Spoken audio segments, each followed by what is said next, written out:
हाय viewers, मैं accounting basis पे एक वीडियो सीरीज़ बना रही हूँ जिसमें हम अकाउंटिंग को स्क्रैच से स्टार्ट करेंगे। आज इस वीडियो में हम अकाउंटिंग इक्वेशंस को डिटेल में डिस्कस करेंगे और एक इलस्ट्रेशन को भी सॉल्व करेंगे। बेसिकली अकाउंटिंग इक्वेशन 3 आइटम्स का कॉम्बिनेशन होती है: एसेट्स, कैपिटल एंड लायबिलिटीज़। सबसे पहले हम एसेट्स को डिस्कस करते हैं। एसेट्स को हम रिसोर्सेज भी कहते हैं। इट मीन्स ऐसे रिसोर्सेज जो आपको इनकम प्रोड्यूस करके देते हैं उनको एसेट्स कहते हैं। अगर हम एसेट्स को फर्दर डिवाइड करें तो हम एसेट्स को 2 टाइप्स में डिवाइड कर सकते हैं: fixed assets and current assets.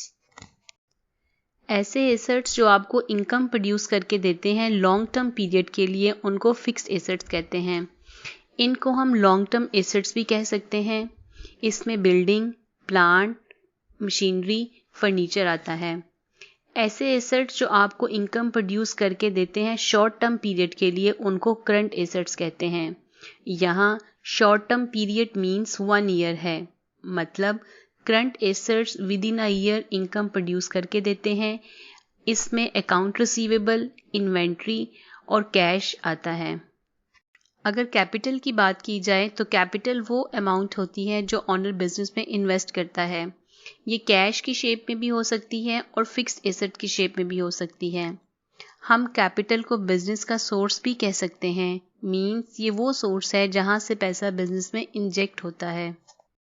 Liabilities भी बिजनेस का सोर्स होती है और यहाँ से पैसा बिजनेस में आता है, और यहाँ से जो पैसा बिजनेस में आता है वो बिजनेस ने वापस भी करना होता है।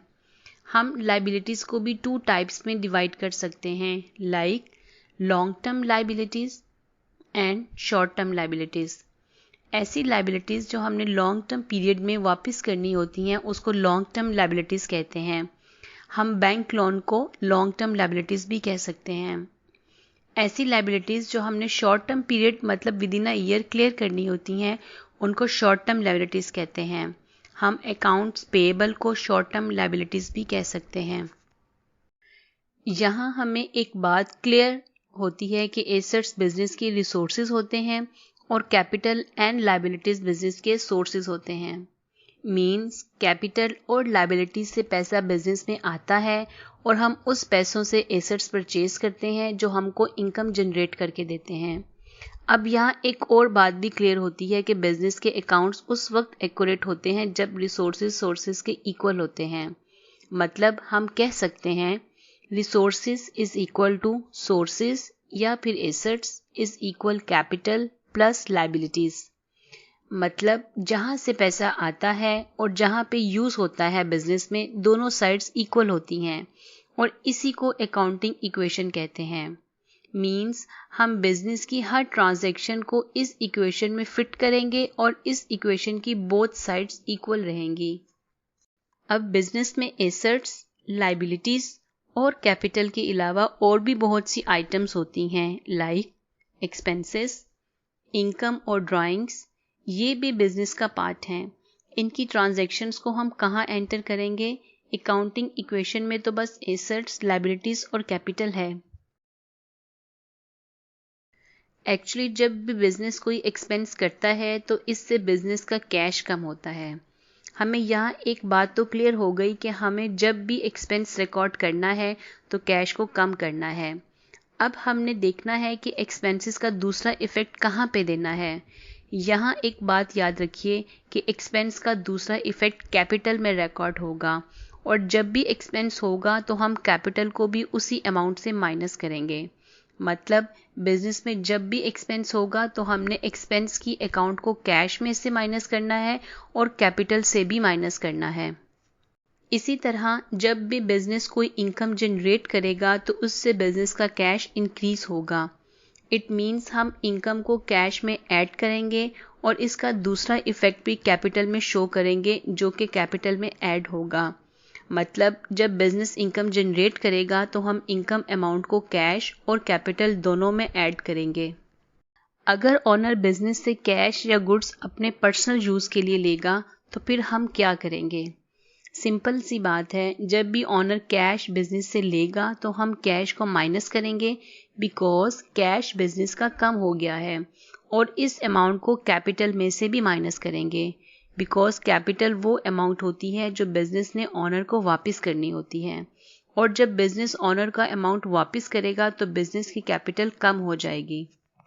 अगर ऑनर बिजनेस से गुड्स अपने पर्सनल यूज़ के लिए लेगा तो हम गुड्स और कैपिटल दोनों को माइनस करेंगे, बिकॉज जब ऑनर बिजनेस से गुड्स लेके जाएगा तो गुड्स कम हो जाएंगी, इसलिए उसको माइनस करेंगे और बिजनेस की जो लायबिलिटी है कैपिटल की शेप में वो भी कम हो जाएगी, इसलिए इसको कैपिटल में से माइनस करेंगे।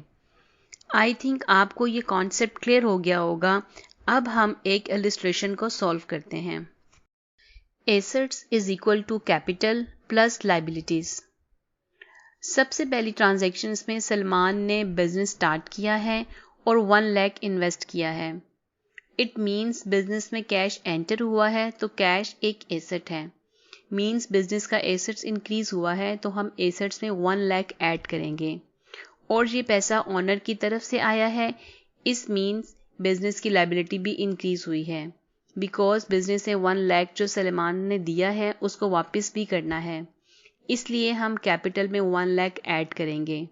अब यहाँ न्यू इक्वेशन बनेगी, assets is equal to 1 lakh and capital is equal to 1 lakh. अब सेकेंड ट्रांजैक्शन में बिजनेस ने फर्नीचर परचेज किया है 4000 का। अब यहाँ बिजनेस ने 4000 पे किया in cash. It means business का कैश कम हो गया है, तो हम यहाँ कैश को 4000 से माइनस करेंगे, और हमने यहाँ फर्नीचर यानी एसेट्स परचेज किया है। मीन्स बिजनेस का एसेट्स इंक्रीज हुआ है तो हम 4000 को एसेट्स में ऐड करेंगे। अब यहाँ न्यू अकाउंटिंग इक्वेशन बनेगी, cash is equal to 96,000 plus furniture is equal to 4000 and capital is equal to 1 lakh. अब बिजनेस ने गुड्स परचेज की हैं 25,000 की। हम यहाँ गुड्स परचेज की हैं इन कैश 25,000 की। हम यहाँ कैश को 25,000 से माइनस करेंगे, और हमने गुड्स यानी एसेट्स परचेज किया है, इसलिए हम एसेट्स को ऐड करेंगे। अब यहाँ न्यू अकाउंटिंग इक्वेशन बनेगी, cash is equal to 71,000 plus furniture is equal to 4,000 plus goods is equal to 25,000 and capital is equal to 1 lakh. अब कंपनी ने जो गुड्स परचेज की थी उसकी ट्रांसपोर्टेशन पे की हैं। यहाँ कंपनी ने 1000 एक्सपेंस पे किया है, इसलिए हम कैश को माइनस करेंगे, और मैंने आपको पहले भी बताया था कि हम एक्सपेंस को कैपिटल में से माइनस करेंगे। तो अब यहाँ न्यू अकाउंटिंग इक्वेशन बनेगी, cash is equal to 70,000 plus furniture is equal to 4,000 plus goods is equal to 25,000 and capital is equal to 99,000। अब कंपनी ने 11,000 की जो गुड्स थी वो 15,000 में सेल की हैं। यहाँ कंपनी को 15,000 कैश रिसीव हुआ है, इसलिए हम कैश में 15,000 ऐड करेंगे, और हमने गुड्स जिसकी कॉस्ट 11,000 थी सेल की है। मीन्स गुड्स 11,000 से कम हो गई हैं, इसलिए हम गुड्स में से 11,000 को माइनस करेंगे। अब यहाँ न्यू अकाउंटिंग इक्वेशन बनेगी, हमने यहाँ 11,000 की गुड्स 15,000 में सेल की। मीन्स कंपनी को यहाँ 4,000 की इनकम हुई है। हम इस 4,000 इनकम को कैपिटल में ऐड करेंगे। Cash is equal to 85,000 plus furniture is equal to 4,000 plus goods is equal to 14,000 and capital is equal to 1,03,000। यहाँ हमारे एसेट्स भी 1,03,000 में और कैपिटल भी 1,03,000 है। अब कंपनी ने 15,000 की गुड्स क्रेडिट पे परचेज की हैं। यहाँ कंपनी ने 15,000 की गुड्स परचेज की हैं क्रेडिट पे। हम यहाँ गुड्स में 15,000 ऐड करेंगे, और कंपनी ने ये गुड्स क्रेडिट पे परचेज की हैं, इसलिए यहाँ कंपनी की लायबिलिटीज़ इंक्रीज हो गई हैं। हम यहाँ क्रेडिटर्स में 15,000 ऐड करेंगे। अब यहाँ न्यू अकाउंटिंग इक्वेशन बनेगी, cash is equal to 85,000 plus furniture is equal to 4,000 plus goods is equal to 29,000 and capital is equal to 1,03,000 plus creditor is equal to 15,000। अब कंपनी ने गुड्स जिसकी cost 6,500 थी और राशिद को 8000 में सेल की हैं। मीन्स यहाँ कंपनी को 1500 प्रॉफिट हुआ है और ये प्रॉफिट कैपिटल में ऐड होगा। और कंपनी से गुड्स सेल हुई हैं, इट मीन्स गुड्स कम हुई हैं, तो हम 6500 को गुड्स में से माइनस करेंगे और गुड्स हमने क्रेडिट पे सेल की हैं, तो यहाँ कंपनी को डेटर यानी एसेट्स इंक्रीज हुए हैं, तो हम डेटर्स में 8000 ऐड करेंगे।